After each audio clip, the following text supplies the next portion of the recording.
तो चलिए, जी न्यूज और मेटराइज के सर्वे के मुताबिक आगामी लोकसभा चुनाव में एनडीए को 23 सीटें मिलने का अनुमान है। कर्नाटक का हम जिक्र कर रहे हैं और कर्नाटक से अगर हम शुरुआत करें तो 28 सीटों में से एनडीए को 23 सीटें मिलने का अनुमान है, जबकि कांग्रेस को 5 सीटें मिल सकती हैं। 23 सीटें बीजेपी और जेडीएस गठबंधन को जाती हुई दिखाई दे रही हैं। अगर मैं 2019 के आंकड़े की बात करूं तो बीजेपी को 25 सीटें मिली थी, कांग्रेस को 1 सीट मिली थी और जेडीएस को 1 मिली थी और एनडीए के खाते में 1 गई थी। और इस बार एनडीए को यहां पर 23 सीटें यानी 2 सीटें कर्नाटक में बीजेपी को 2019 से माफ कीजिए कम मिलती हुई दिखाई दे रही है। जो हमारा ये सर्वे आया है कर्नाटक की, अगर हम बात करें, एक बड़ा राज्य है, कांग्रेस ने विधानसभा चुनाव में यहां पर जबरदस्त जीत दर्ज की थी और अब लोकसभा चुनाव में भी ऐसा लग नहीं रहा है कि उस विधानसभा का जो अच्छा परफॉर्मेंस था वो कांग्रेस यहां पर रिपीट कर रही है लोकसभा बिल्कुल। और सबसे बड़ी बात यहां पर क्या है कि जेडीएस के साथ उनका गठबंधन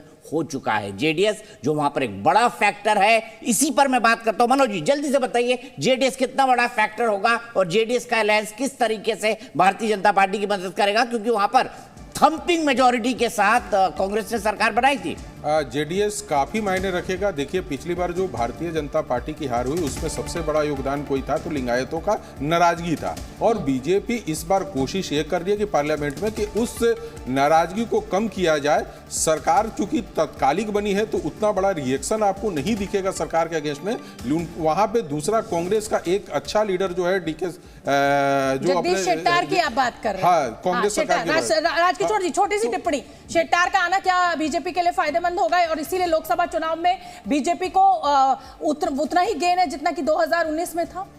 नहीं, बिल्कुल। देखिए, 2 चीजें हैं कि जब आप मार्जिनलाइज हो गए जिस कौम में, जिस मतलब लोगों के बीच में, वहां पर अगर आपके पास कोई भी आ रहा तो उसका आपको थोड़ा फायदा मिल सकता है। लेकिन मुझे लगता है जेडीएस से लिंगायत नहीं वो का लिंगा पर फर्क पड़ेगा, ये बात है। ठीक है, और चलिए अब और इसीलिए लिंगायतों को साधने के लिए ही जो येदियुरप्पा के बेटे हैं उनको बहुत महत्व दे रहे हैं। बताइए कहां चल रहा है वोट परसेंटेज की बात कर लेनी चाहिए, क्योंकि कर्नाटक की देखिए सीटें तो हमने बता दी। यहाँ पर 23 सीटों के साथ बीजेपी जो है वो सबसे बड़ी पार्टी बन के उभर रही है। लेकिन अगर वोट परसेंटेज की बात करें तो एनडीए को 55% वोट परसेंटेज यहाँ पर मिलता हुआ दिखाई दे रहा है। कांग्रेस को 42% वोट मिल रहा है, जबकि अन्य के खाते में 3% वोट जा रहा है। और अगर मैं 2019 की बात करूं तो बीजेपी को 51.75% मिला था और आईएनसी को 32% मिला था।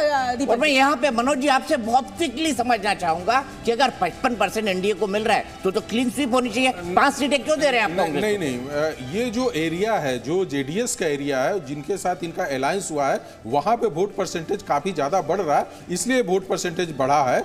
ये सीट में वो इजाफा नहीं हो पाएगा, लेकिन जो जेडीएस की सीटें आ रही है बढ़ने के कारण आ रही है और बीजेपी के जो समर्थन मिला है तो जेडीएस को सीटें आ रही है। आरती जी बहुत कर्नाटक का घूम गई थी। आरती जी वक्त हो गया, जल्दी से आरती जी से पूछ लीजिए आप क्या पूछना चाहते हैं। 10 सेकंड के रिएक्शन। दीपक जी, सिंपल सी बात है कि पार्लियामेंट्री इलेक्शन जब होते हैं तो वोटर बहुत अलग पैरामीटर्स देखता है। कर्नाटका में जो हमने स्टेट असेंबली इलेक्शंस में जो रिजल्ट्स देखे उनके लोकल फैक्टर्स थे। बेशक राहुल गांधी की भारत जोड़ो यात्रा का एक इम्पैक्ट हमने देखा और जेडीएस, इनफैक्ट जेडीएस का जो वोट था वो कांग्रेस को शिफ्ट हुआ उस टाइम पे। तो मुझे लगता है कि जेडीएस का इस टाइम अलायंस बीजेपी के साथ बहुत ज्यादा डिफरेंस नहीं है। बीजेपी अपने दम पे। चलिए तो आगे बढ़ते हैं सर्वे में और जल्दी से अब सवाल का समय हो चुका है। विधानसभा चुनाव में बीजेपी क्यों हारी, इस सवाल का जवाब जानने के लिए जी न्यूज और मेटराइज ने सर्वे किया तो 24% लोगों ने पिछली बीजेपी राज्य सरकार की मैं बात कर रही हूं नाराजगी को इसकी बड़ी वजह बताया। इसके अलावा 22% लोगों ने बीजेपी विधायकों से अपनी नाराजगी दिखाई। तो कुल मिलाकर मुझे लगता है, जैसा कि आरती कह रही है दीपक जी, कि जो जिसे कहा जाए कि स्टेट इलेक्शन जब होता है तो उसके लोकल मुद्दे होते हैं, लेकिन जब लोकसभा चुनाव होता है तो वो प्रधानमंत्री के चेहरे पर यानी लीडरशिप के नाम पर, देश के लिए लीडरशिप के नाम पर होता है। निसंदेह। और मेरे साथ लक्ष्मी जी आ गई है। लक्ष्मी जी के पास जाऊं उससे पहले मैं एक बात यहां पर कहना चाहूंगा कि देखिए, कर्नाटक में जो हुआ वो कांग्रेस ने देखा, लेकिन कांग्रेस यहां से बहुत बड़े चमत्कार की उम्मीद कर रही होगी, लेकिन उसके लिए मिल रही है सिर्फ 5 सीटें। लक्ष्मी जी, क्या आपको मनोज जी के इस आंकड़े से आप सहमत है? यही माहौल है इस वक्त साउथ में, कर्नाटक स्टेट में? देखिए, कर्नाटक में जिस तरह स्टेट असेंबली इलेक्शन कांग्रेस ने जीता है उससे थोड़ा सा तो इम्पैक्ट तो पड़ेगा लोकसभा के इलेक्शंस में, बट जो कर्नाटक में जो 26 जो सीट्स बीजेपी उससे थोड़ा सा कम ही होगा, उतना तो नहीं मिल पाएगा, क्योंकि कांग्रेस ने जो वेव के साथ कांग्रेस ने परफॉर्म किया है स्टेट असेंबली में उसका इम्पैक्ट लोकसभा में पड़ेगा। ठीक है, देखिए अब शोभना जी हमको अगले राज्यों की तरफ चलना होगा और मैं यहाँ पर एक राइडर और लगाना चाहता हूँ जो ठीक है, जब से दो और 3 सीटों का नुकसान अगर भारतीय जनता पार्टी को यहाँ पर होता है, 4 सीटों का नुकसान अगर कांग्रेस को 5 सीटें मिलती हैं, इसका मतलब क्या वो आंकड़ा तेलंगाना या फिर आंध्र प्रदेश या फिर तमिलनाडु या फिर केरल में मेकअप कर सकती है? ये भी एक बहुत बड़ा सवाल होगा, क्योंकि पीएम इस वक्त साउथ पे बहुत ज्यादा फोकस कर रहे हैं। आप राम की पूरी यात्रा देख लीजिए, वो साउथ के हर मंदिर में गए, तमिलनाडु के कई मंदिरों में गए, केरल में गए, लेकिन यहाँ पर हमें ये भी कर्नाटका में गए, संगीत रागी जी मैं आपके जवाब महाराष्ट्र में गए, बिल्कुल, लेकिन यहाँ ये ध्यान रखना पड़ेगा कि क्या साउथ इंडिया में मंदिर और मस्जिद के नाम पर वोटिंग होती है? ये एक बड़ा फैक्टर है संगीत रागी। मैं आपको बता दूं, कर्नाटका बीजेपी की प्रयोगशाला पिछले कई चुनावों से रहा है, तो कर्नाटका में तो नॉन फैक्टर है। क्यों संगीत जी? लेकिन दीपक जी विधानसभा में हनुमान जी के नाम पर वोट नहीं मिला था। देखिए कर्नाटक जो है वो गढ़ है राम मंदिर मूवमेंट के बाद ही बना था।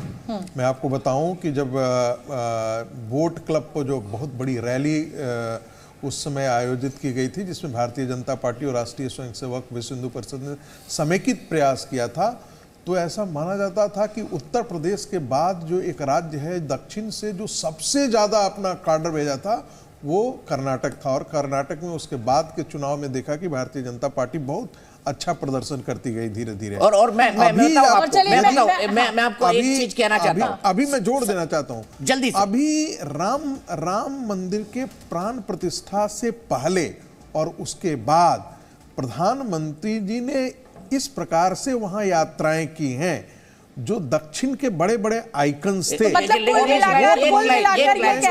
शोभना जी एक लाइन ऐड करना चाहता हूं। देखिए पीएम कितने केयरफुल थे जो मंदिर बन रहा था, अरुण योगीराज जिन्होंने बहुत ही खूबसूरत मनमोहक प्राण प्रतिष्ठा की मूर्ति बनाई है, वो खुद कर्नाटक से आते हैं, वो खुद कर्नाटक से आते हैं। चिंता का सबब ये भी है देश के लिए कि क्या इस देश का वोटर आज भी, हम 75 साल आजादी के बाद बैठे हुए हैं, क्या आज भी हम धर्म के नाम पर, मंदिर के नाम पर और मस्जिद के नाम पर वोट देंगे? छोड़िए अमेरिका में धर्म के नाम पर वोटिंग होती है, कैसी बातें आप कर रही हैं? संगीत रागी अभी तो 4 घंटे आप ही के साथ हूं। आंध्र प्रदेश के आंकड़े की बात कर लेते हैं। 25 सीटों की अगर हम आंध्र प्रदेश की बात करें तो 19 सीटें वाईएसआरसीपी को जाती हुई दिखाई दे रही है, जबकि टीडीपी को 6 सीटें मिल सकती हैं। अभी तक के सर्वे में कांग्रेस और बीजेपी का खाता नहीं खुला है। अगर मैं 2019 आंकड़े की बात करूं तो वाईएसआरसीपी को 22 सीटें मिली थी, टीडीपी को 3 सीटें मिली थी।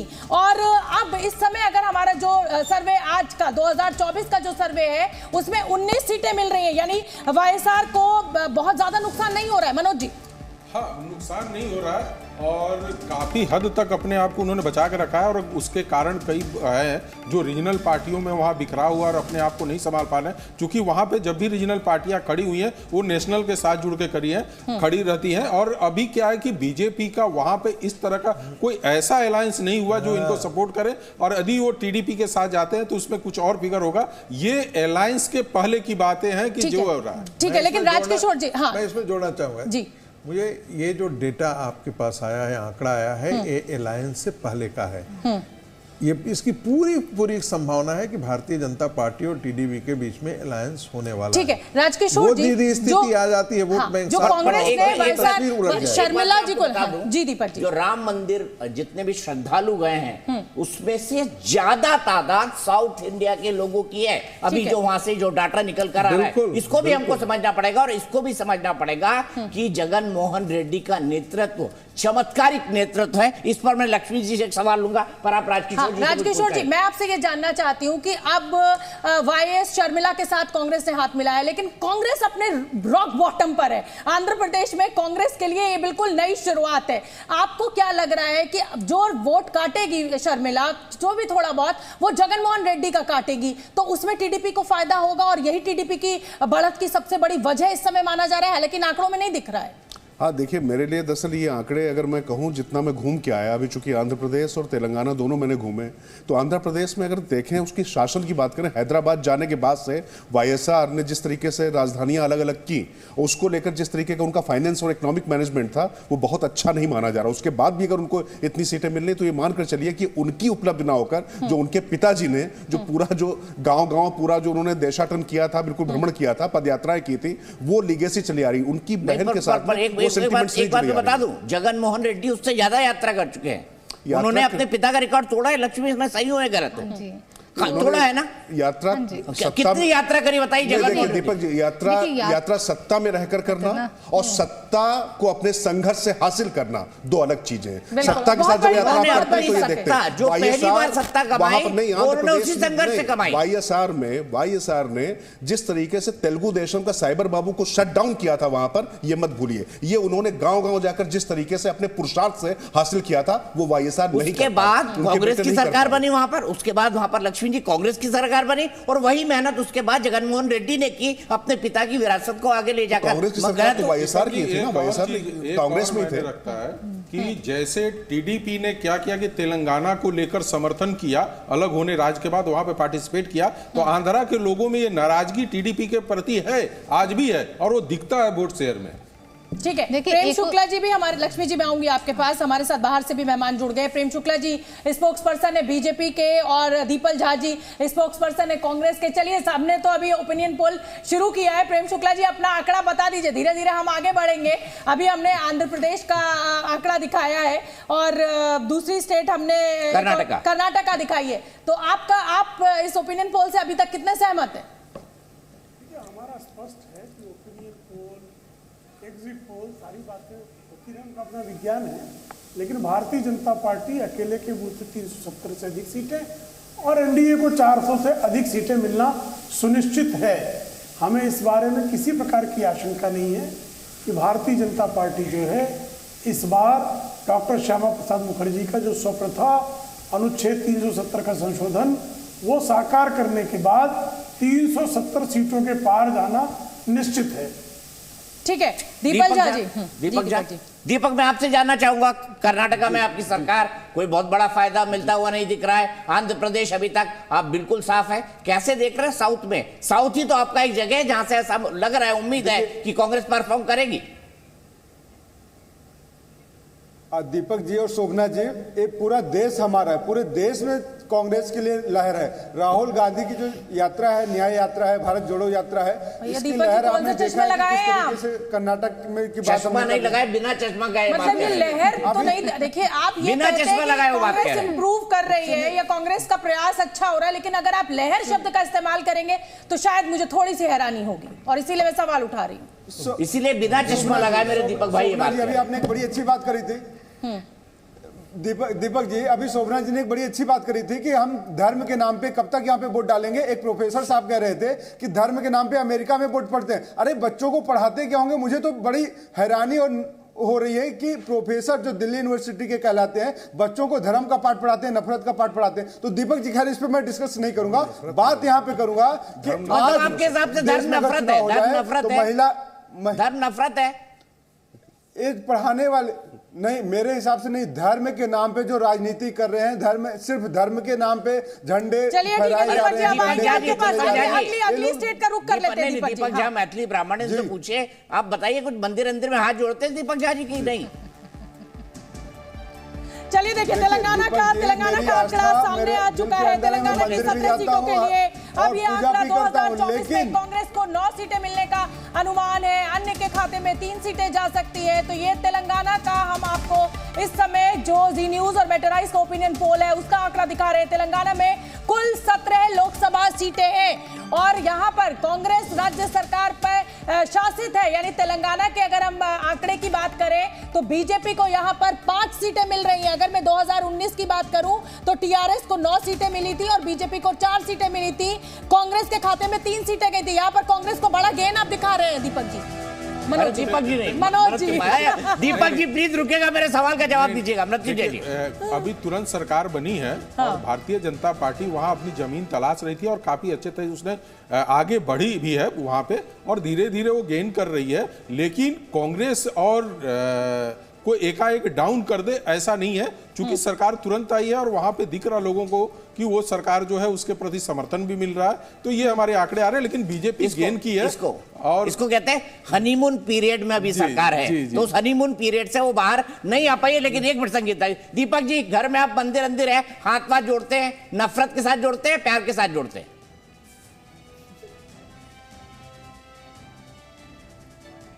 सर्वम यत् किंचित जगत्याम जगत तेन त्यक्तेन भुंजीता मागधा कस्य धर्म। तो ईश्वर का आवास पूरी दुनिया, पूरी सृष्टि में ही ईश्वर है दीपक जी। तो रोम रोम में कण कण में ईश्वर का आवास है। मेरे लिए तो राम हर जगह है। दूसरे दीपक जी के सवाल में फंस गए, ये श्लोक आपने सुनाना शुरू कर दिया।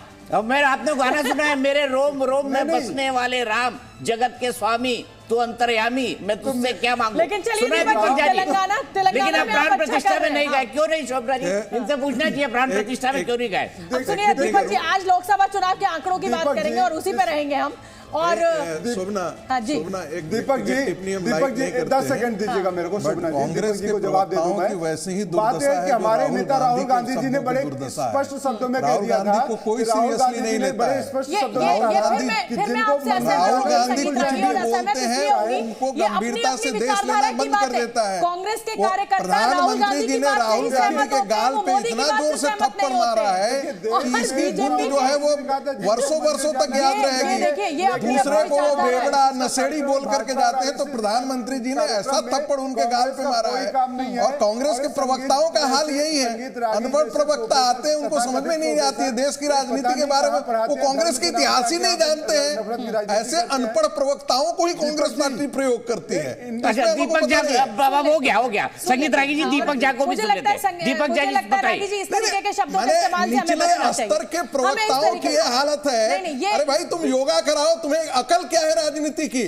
2 पैसे की अकल नहीं है राजनीति की, तुम प्रवक्ता बन करके चले आते हो।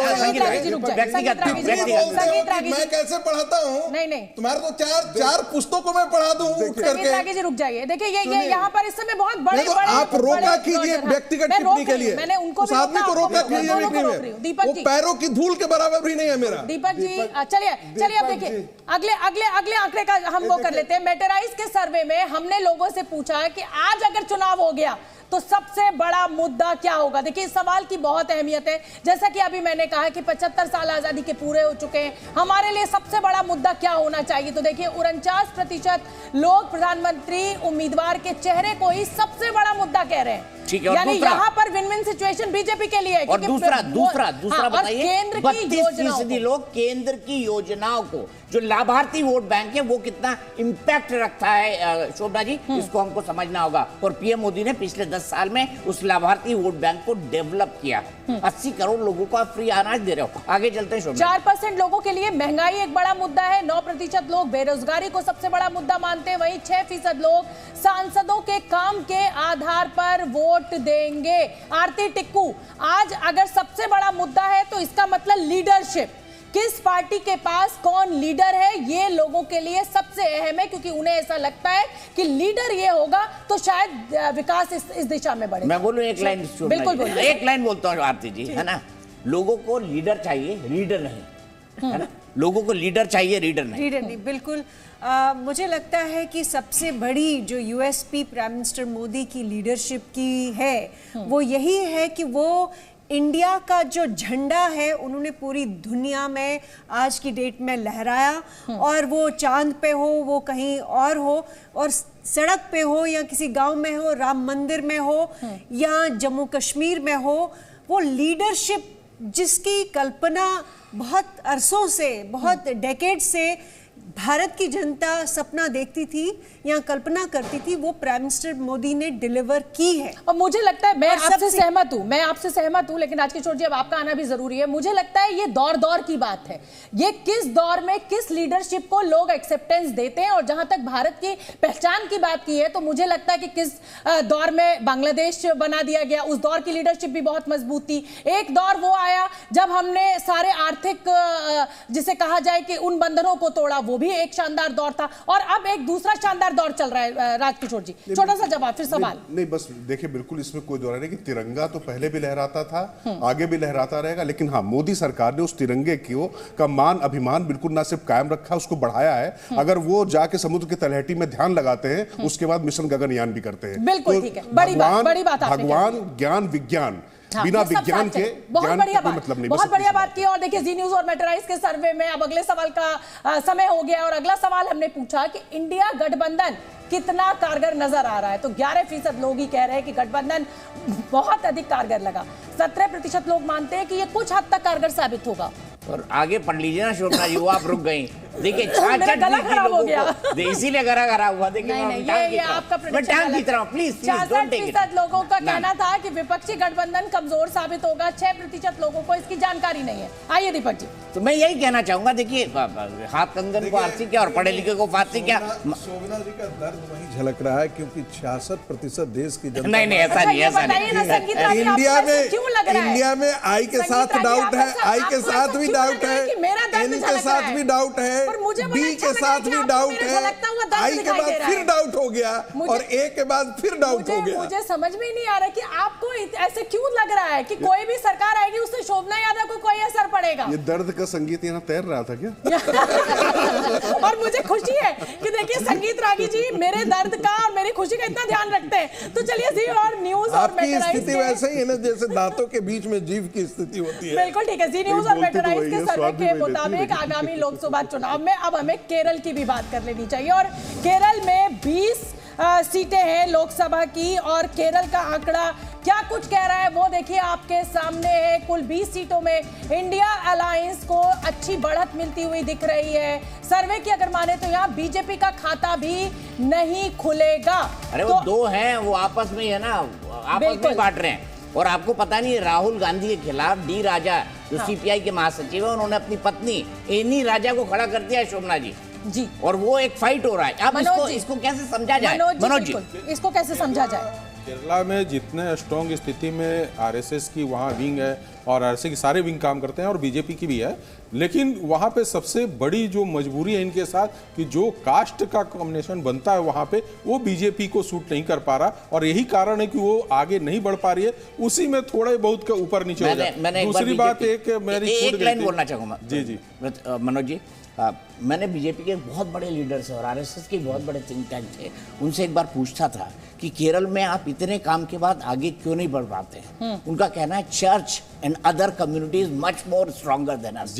उनका कहना था कि चर्च और दूसरी जो माइनॉरिटी कम्युनिटी है बहुत स्ट्रॉन्गर है, बहुत पैसे वाली है, डोमिनेट करती है। दूसरा मैं बता रहा हूँ कि अभी चर्चा हुआ था कि जिस तरह से हिंदुत्व की बात हो रही थी कि साउथ में क्यों नहीं हो पा रहा। देखिए साउथ का हिंदुत्व है जो नॉर्थ के हिंदुत्व से एकदम अलग है। वहां पे मुस्लिम शासक जाकर मंदिरों को न तोड़ा है और न कोई उनका कोई निर्माण हुआ है। तो इसलिए जो वहां के लोग हैं वो धर्म के प्रति एक पूजा पाठ के और प्रेम के साथ करते हैं। उनके जो एग्रेसिव होना चाहिए मुसलमानों के प्रति या किसी कम्युनिटी के, वो नहीं होता है और उनके नेचर में भी वो नहीं है। तो ये कारण है कि साउथ में हिंदुत्व उस तरीके से नहीं पनप पा रहा है। मैं मनोज जी यहाँ पे डिफर करूंगा क्योंकि दीपक जी देखिए, मैं इस बात से सहमत नहीं हूं। कर्नाटक के अंदर हिंदुओं के बहुत सारे नहीं, कर्नाटक को साउथ में नहीं डाला जाए। पहली तो बात है कर्नाटक साउथ पार्टी नहीं है। केरला में आप देखेंगे कि केरला के अंदर जो है वो सबसे ज्यादा। और मैं जल्दी से एक बार केरल में ये वोट शेयर बता देती हूँ। संगीत रागी जी, एनडीए को 16% यहाँ पर वोट शेयर मिलता हुआ दिखाई दे रहा है। संगीत रागी जी बस 5 सेकंड में ये आंकड़ा बता दूं अपने दर्शकों को और फिर मैं आपके पास आ रही हूँ। 20 सीटों पर इंडिया अलायंस को सबसे ज्यादा 76% वोट मिल सकता है, वहीं एनडीए को 16% जबकि अन्य को 8% वोट मिलने का अनुमान है। संगीत रागी जी, मैं ये कह रहा कि केरला का जो डेमोग्राफी है, डेमोग्राफी एक बहुत बड़ा फैक्टर, जो हिंदू पॉपुलेशन है वो इस ढंग से डोमिनेंट पॉपुलेशन वहाँ पर नहीं है। एक तो ये, दूसरी बात जो मुस्लिम संगठन है वहाँ पे आप देखेंगे कि उस समय भी विभाजन के पहले भी इंडियन मुस्लिम लीग वहाँ पर बहुत ताकतवर थी, चर्च बहुत ताकतवर था और ये सब ताकतें एक साथ खड़ी हो जाती हैं तो भारतीय जनता पार्टी वहां पर सक्सेसफुल नहीं होती है। लेकिन मैं फिर ये दोहरा रहा हूं,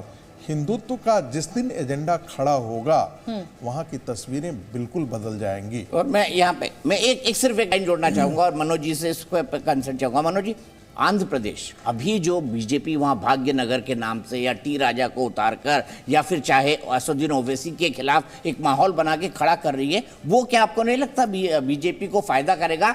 भले आज ना करे, आने वाले समय। हाँ, मैंने क्या बोला कि ये धीरे धीरे उस पर काम किया जा रहा है। अभी परिणाम की उसकी बात कीजिए। अभी तो क्या है कि ये अलायंस के साथ अपनी सीटों को एनडीए को सीटें बढ़ाने की कोशिश की जा रही है। बीजेपी ये टारगेट करके चल रही है कि हम अपने एनडीए फोल्डर को बड़ा करें, और वहां से सीट का उनका टारगेट कम है। लेकिन अभी जब हम आगे की स्टेट का चर्चा करेंगे तो हम बताएंगे कि वहां पे, क्योंकि आगे की स्टेट का जिक्र कर दिया तो अब जल्दी से मैं आपको बता देती हूँ तमिलनाडु के आंकड़े क्या कुछ कह रहे हैं 39 सीटों के लिए। ये सर पे सबसे सरप्राइजिंग स्टेट होने वाला है साउथ का with respect to Bharatiya Janata party. अब आंकड़े आप ही पढ़ लीजिए। आंकड़े आप ही पढ़ लीजिए। सीटों में एनडीए को सिर्फ एक सीट जाती हुई दिखाई दे रही है, इंडिया अलायंस को 36 सीटें मिलती हुई दिखाई दे रही है और अन्य के खाते में 2 सीटें जाने का अनुमान है। अगर मैं तमिलनाडु के 2019 के आंकड़े की बात करूं तो डीएमके को 23 मिली थी, कांग्रेस को यहां पर 8 मिली थी, यानी अगर टोटल जोड़ा जाए तो 31 सीटें मिल रही हैं। तो इंडिया अलायंस को यहां पर फायदा हो रहा है क्योंकि इस बार 36 सीटें मिल रही हैं। 2019 में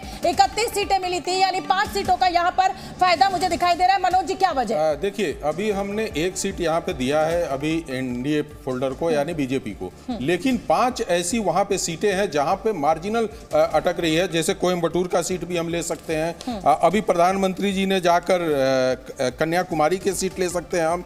ये सब सीटें हैं। रमन्नापुरम का जो सीट है वो भी आ सकता है।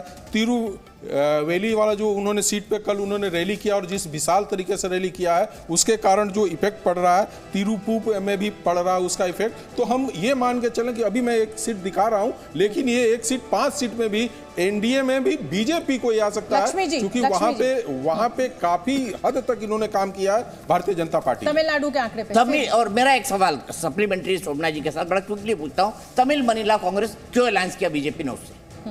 देखिए, वहाँ पे बीजेपी का अभी तक कोई सीट ओपन नहीं हुआ है, अलायंस के साथ ही जाना है। तो इसीलिए किसी के अलायंस के साथ ही बीट आंध्र प्रदेश और तमिलनाडु अलायंस के साथ ही वो काम करेंगे और धीरे धीरे से अपना फुटप्रिंट बढ़ाएंगे, तब जाके इंडिपेंडेंटली वो लड़ पाएंगे। मतलब ये कहिए कि भविष्य के लिए आज से नींव रखनी बीजेपी ने शुरू कर दिया। तो चलिए अब जल्दी से मैं वोट परसेंटेज बता देती हूँ। आप जानते हैं कि तमिलनाडु में 36 सीटों के साथ इंडिया गठबंधन बढ़त बनाए हुआ है। जी न्यूज और मेटराइज के सर्वे में अगर हम दिखा दीजिए कि इंडिया गठबंधन में कांग्रेस पार्टी कहाँ है, ठीक है, और डीएमके कहाँ है, वो आंकड़ा भी मनोज जी बताएंगे, वो मनोज जी मुझे बताएंगे। लेकिन वोट परसेंटेज की अगर हम बात करें तो इंडिया अलायंस को सबसे ज्यादा 60% वोट मिल सकता है, वहीं एनडीए को 20%, जबकि अन्य के खाते में 20% वोट जाने का अनुमान इस जी न्यूज और मेटराइज के सर्वे में दिखाई दे रहा है। मनोज जी, जरा संगीत रागी साहब के सवाल का आप जवाब दे दीजिए। अभी कांग्रेस का यहाँ पे जितने भी स्टेट में दिखाएगा, यदि केरला का छोड़ दे तो कहीं भी उनका वैसा परफॉर्मेंस नहीं है। अभी सारा यदि मैं उस पर वर्णन कर दूंगा तो आपका सारा ग्राफिक्स खराब हो जाएगा उसको। तो अभी क्या है कि इस चीज को मैं वेट कर रहा हूं कि आपके जब ग्राफिक्स आएंगे तो उस पर हम लोग ज्यादा डिस्कस करेंगे। किसी राज्य में कांग्रेस डबल डिजिट में, किसी राज्य में कांग्रेस डबल डिजिट में, इन राज्यों में सिर्फ एक छोटा सा जानकारी। अभी जितने भी राज्यों में है उसमें नहीं है, वो सारे राज्यों की मैं बात करूं तो नहीं है।